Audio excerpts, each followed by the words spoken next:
Today on GrowthShares, let's analyze and see whether Churchill Downs is a great long-term investment. The company analysis is divided into three broad factors: the business, the stock, and the price. Furthermore, these three factors are subdivided into 14 metrics that give us the complete picture of the company. Each factor and each metric are given different weight, together adding up to 100% of the overall analysis. Each factor and each metric are then given a grade from 1 to 100, with 1 being a failed investment and 100 being extraordinary. When everything is put together, a final grade will be given, also from 1 to 100. Most companies that I'll analyze in this channel will hover around a grade of 50. Companies with a final grade of 81 or higher will be included in my Great Investments playlist. Let's first look at the company as a business. The business is the most important part of this analysis. That's why 45% of this analysis is attributed to the business. As Warren Buffett once said, it's far better to buy a wonderful company at a fair price than a fair company at a wonderful price. A stock cannot grow and prosper without having a rock-solid foundation. The business factor is made up of 8 metrics. Basically, these 4 metrics measure how well the company is doing right now. These 2 metrics measure how well the business is projected to do in the future. And these 2 metrics measure the socio-economic impact of the business. In the description below, I have a separate video describing each metric in detail. Based on this grade, I would consider this an above-average business. Everything else going forward would need to be above average or better to make this an attractive investment. Next, let's look at the company's stock. We can't easily invest in something unless there's shares available to buy and sell. That's why 35% of this analysis is attributed to the stock. If the business is the foundation of a company, the stock is a reflection of that foundation. Does the market reflect how good or bad the business has done?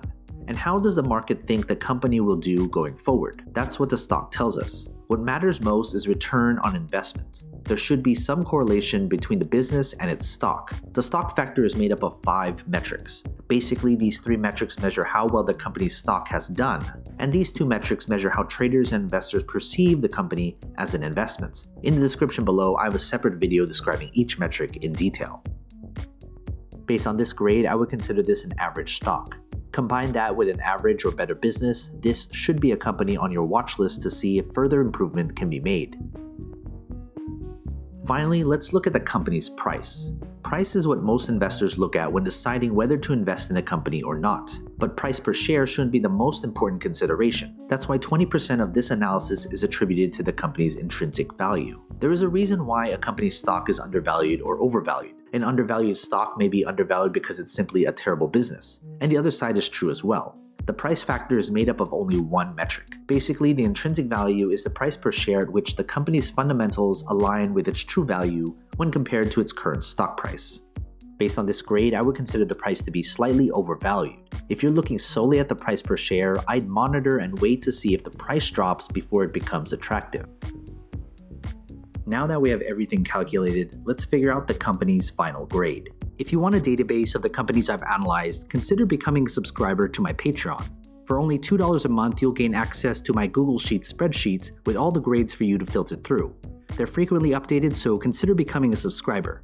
Link in the description below, or head to patreon.com/growthshares. Based on this final grade, I would consider this company an average investment. If you're a long-term investor, you'll get average returns if you invest in this company right now.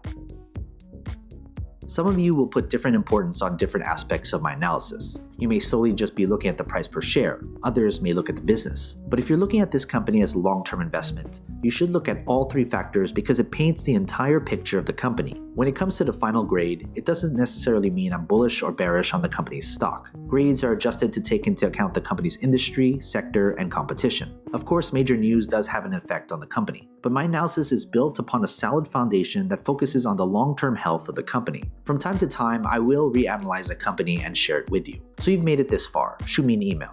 I'd love to get in touch with you and talk more. What company should I analyze next? And do you agree with this company's final grade? If you want me to analyze more companies, hit that like button, subscribe to my channel, and share this video with other investors. And as always, take care of your money.